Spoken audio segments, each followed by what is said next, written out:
Let's talk about hints.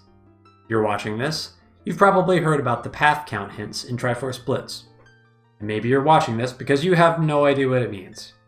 So, to explain the concept, I'm going to use this spoiler log generated with the Season 5 settings.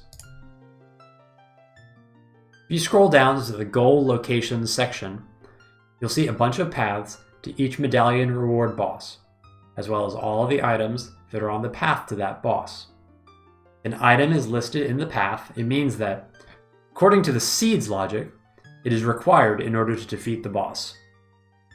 That specific copy of that item cannot be skipped. This is why sometimes you will have paths with no items. There are multiple copies of the item available, and so you could skip either copy, even though you definitely need one copy to defeat the boss.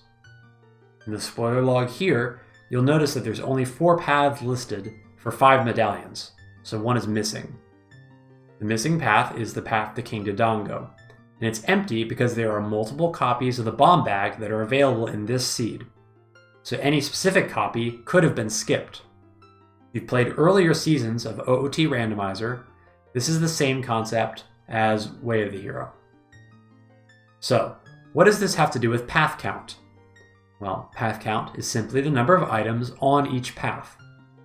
Let's take the path to Baronade. There's 4 items on the path: Rudo's Letter, Boomerang, Requiem, and a scale. In other words, the path of Baronade requires 4 steps. Now, I've booted up a Triforce Blitz seed. Let's take a look at the path count hints outside the Temple of Time. Remember that these hints will always be at the Temple of Time, so this should be one of the first things you check at the beginning of a seed.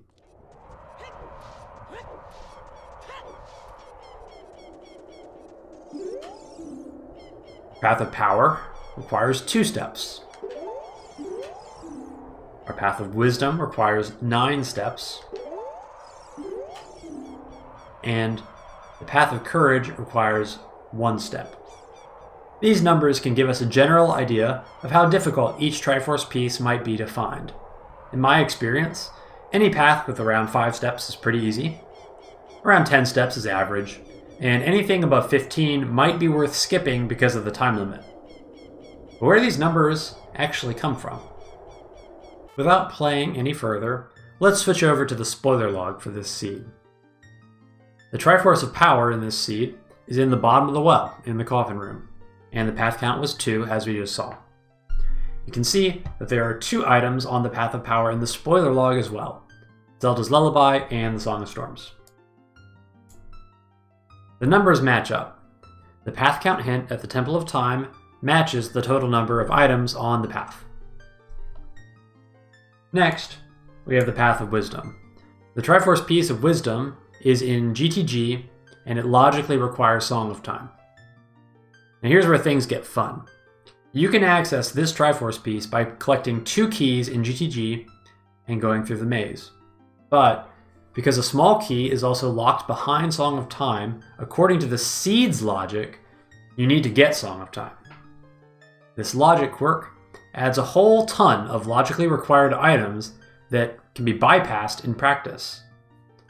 Our path count hint for Wisdom told us that it was 9 steps, and you can see all 9 items in the list here.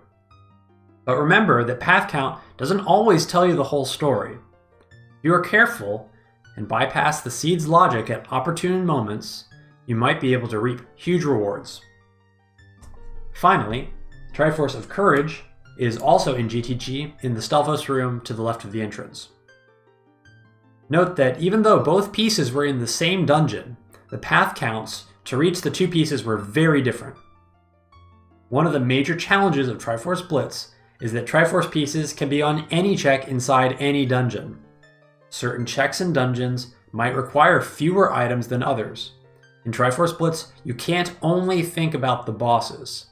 There are so many more locations to consider, prioritize, and eliminate as possibilities.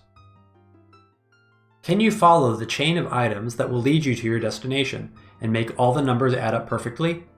Can you figure out which locations require so many items that a Triforce piece could never show up?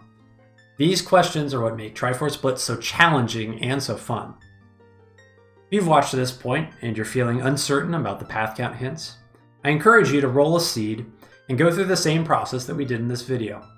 Load the seed, look at the Temple of Time hints, and then look directly at the spoiler log. We have a web patcher now that makes this process fast and easy. There's a link in the description. And a big thank you to Spell, who heroically invested a lot of time to build this patcher from scratch so that everybody can play Triforce Blitz very easily. I hope this video shed some light on the mysterious path count hints. I've had a blast playing Blitz so far, and I hope to see you in a race sometime soon. Thanks for watching.